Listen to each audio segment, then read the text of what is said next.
Hi welcome back to S academy. ఈ రోజు మనం ఫైండ్ ద ఫ్యాక్టర్స్ అనే కాన్సెప్ట్ పైన డిస్కస్ చేద్దాము. మనకు మ్యాట్రిక్స్ లో ఇది చాలా ఇంపార్టెంట్ టాపిక్ ఫ్యాక్టర్స్. సో ఇది ఎక్కడ పనికి వస్తుంది మనకు అంటే ఇన్వర్స్ ఫైండ్ అవుట్ చేసినప్పుడు మనం ఏం చేయాలంటే ఏ ఇన్వర్స్ ఫైండ్ అవుట్ చేయాలంటే adjoint by adjoint A by det ఏని ఫైండ్ అవుట్ చేయాలి. ఇది ఫార్ములా ఏ ఇన్వర్స్ ని ఫైండ్ అవుట్ చేసేకి. అడ్జాయింట్ ఏ అంటే ఏంది, మనం కోఫాక్టర్స్ ని ఫైండ్ అవుట్ చేసిన తర్వాత దాన్ని ట్రాన్స్పోర్ట్ చేస్తే వచ్చేదాన్ని మనం ఏమంటామంటే అడ్జాయింట్ అంటాం. అంటే కోఫాక్టర్స్ ని ఫస్ట్ మనం ట్రాన్స్పోర్ట్ చేయాలి. ట్రాన్స్పోర్ట్ చేసిన తర్వాత మనం ప్లస్ మైనస్ ప్లస్ అనే సింబల్స్ మనం మల్టిప్లై చేయాల్సి వస్తుంది. మల్టిప్లై చేసిన దాన్ని మనం ఏమంటాం అడ్జాయింట్ అంటాం. అది మనం ఏ ఇన్వర్స్ అనే టాపిక్ లో చూద్దాం. ఇప్పుడు మనకు కావాల్సింది ఏమంటే ఫస్ట్ కోఫాక్టర్స్.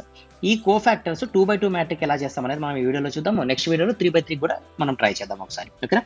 సరే, ఎగ్జామ్ లో క్వశ్చన్ తీసుకుందాం. 3, 2, 1, 5 అనే మ్యాట్రిక్ అయితే మనకి ఇచ్చినాడు. 2 rows 2 columns కాబట్టి దీని సైజ్ ఎంత అంటే 2/2. ఇంతవరకు మనకు క్లియర్ కదా? సరే, నెక్స్ట్ ఇక్కడ అబ్జర్వ్ చేయండి. ఇది ఫస్ట్ పార్ట్ లో ఉంది, అంటే first position, second position, third position, fourth position లో ఉంది.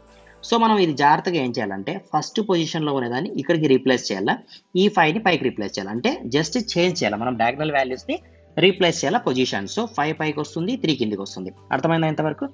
తర్వాత నెక్స్ట్ పొజిషన్ ఏమంటే ఇంకా సేమ్ ఈ ఆపోజిట్ డయాగనల్స్ ఏవైతే ఉన్నాయో దీన్ని కూడా మనం ఏం చేయాలా, రీప్లేస్ చేయాలా, కానీ మైనస్ సింబల్ అప్లై చేయాలి. కాబట్టి ఇది ఏమవుతుందంటే -2 ఇక్కడికి వస్తుంది, -1 ఇక్కడికి వస్తుంది.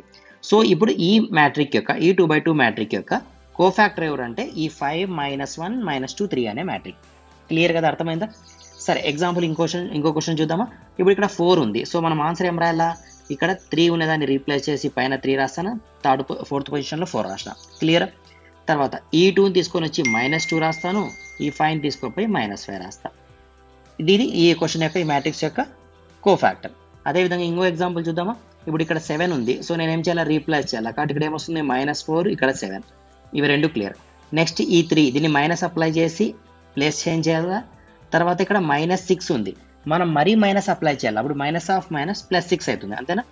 -6 వచ్చి +6 అవుతుంది కాబట్టి 6 రాసినాం. ఇది కోఫాక్టర్స్. 2/2 లో కోఫాక్టర్స్ అర్థమైనాయి కదా? మనం నెక్స్ట్ వీడియోలో 3/3 యొక్క కోఫాక్టర్స్ చూద్దాం.